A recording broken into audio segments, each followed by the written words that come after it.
Hello guys, Eid তো চলে গেল কিন্তু বাড়িতে এখনো ঈদের ভাবটা যায়নি, যেহেতু ঈদে সেই গরুর গোস্ত এখনো রয়েছে ডিপে, গরম গরম করে খাচ্ছি। তারপর ভাবতেছি যে আর গোস্ত খেয়ে পারছি না সত্যি। তারপর আমার তো খুব পছন্দের পাঙ্গাস মাছ, আর যেহেতু আজকে একটু হালকা তরকারি রান্না করতে চাচ্ছি পাঙ্গাস মাছ দিয়ে, তাই এখানে পটল আর উস্তে নিয়ে এসেছি। আর উস্তে ভাজি করব আর পটল দিয়ে আলু দিয়ে পাঙ্গাস মাছ দিয়ে রান্না করব খুব হালকা করে। এর জন্য এখানে দেখো পেঁয়াজ, পটল, উস্তে নিয়ে বসে পড়েছি। সবকিছু এখন একসাথে কুটে কেটে নিব, তাহলে আমার কাজটা করতে একটু সুবিধার হবে।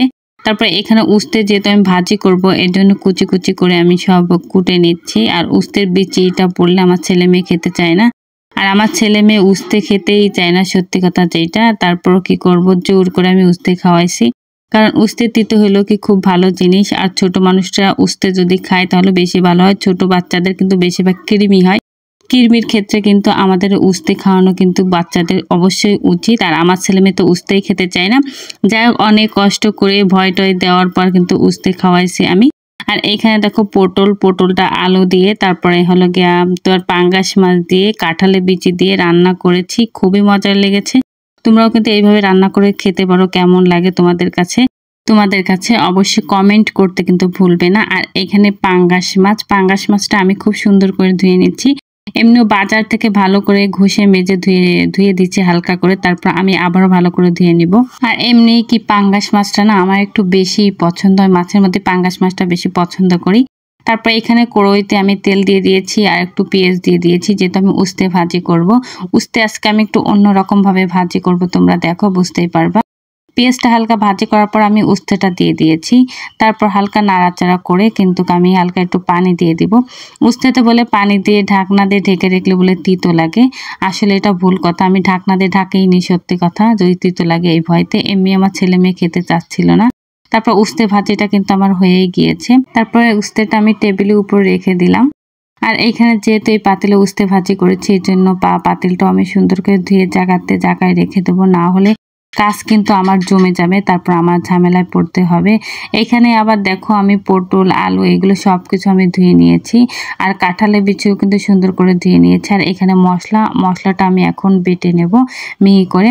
বাটা হয়ে গিয়েছে। আমি এখানে দেখো পাতিলে তেল দিয়ে দিয়েছি এবং গরমও হয়ে গিয়েছে। প্রথমে অল্প একটু পেঁয়াজ আমি ভালো করে ভেজে নিচ্ছি, তারপর সম্পূর্ণ মশলাটা দিয়ে আমি ভালো করে কষিয়ে নিব। তরকারি রান্নার ক্ষেত্রে টেস্ট বাড়ানোর জন্য কিন্তু প্রথম ধাপ হলো গিয়ে মশলাটা ভালো করে তোমার কষাতে হবে, না হলে মশলা থেকে কাঁচা গন্ধ বের হবে। যা যা মশলার দরকার সবকিছু দিয়েছি। মশলা কষানোর পর আমি মাছটা ভালো করে কষিয়ে নেব। পাঙ্গাস মাছটা দিয়ে আমি ভালো করে কিন্তু পানি দিয়ে আমি এটা জাল করে নিব, যেহেতু যেন মাছের ভিতর লবণ সবকিছু ভালোভাবে ঢুকে, না হলে কিন্তু ভালো লাগবে না মাছের ভিতর লবণ না ঢুকলে। তাই হালকা পানি দিয়ে দিয়েছি এবং নাড়াচাড়া করে আমি এটাকে 5 মিনিটের জন্য কিন্তু ঢাকনা দিয়ে ঢেকে রাখবো, যেন মাছের ভিতর লবণটা পরিমাণ মতন ঢোকে। দেখতেই পাচ্ছ আমি এখন একটু মাছটা উঠাই নেব, যেহেতু হালকা ঝোল রয়েছে। এটা আমি পটল আলু দিয়ে দেবো, তাহলে হবে কি এটা খেতে কিন্তু আরো টেস্টটা বাড়িয়ে দেবে। সত্যি কথা বলতে কি আলু, পটল আর এই যে আমার কাঁঠালের বিচি দিয়ে রান্না করছি, এত মজার হয়েছে। আর বিশেষ করে কি জানো, আমি কাঁঠালের বিচি অনেক বেশি পছন্দ করি।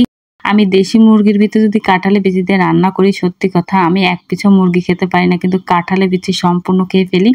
আমার কাঁঠালের বিচি এত পছন্দ। এবার সুন্দর করে আমি মাছটা দিয়ে দিয়েছি, আবারও ঢাকনা দিয়ে ঢেকে দেব।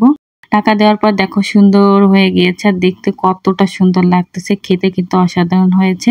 যাই হোক, আমি এখন এটা পাতিলে ঢেলে নেব। সুন্দর করে পাতিলে ঢেলে নিয়েছি। আর বিশেষ করে আমার জামাই তো আরো বেশি পছন্দ করবে, যেহেতু ও হালকা তরকারি বেশি পছন্দ করে।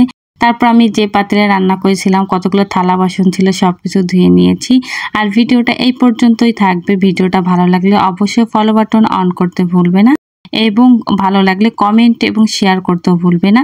আসসালামু আলাইকুম।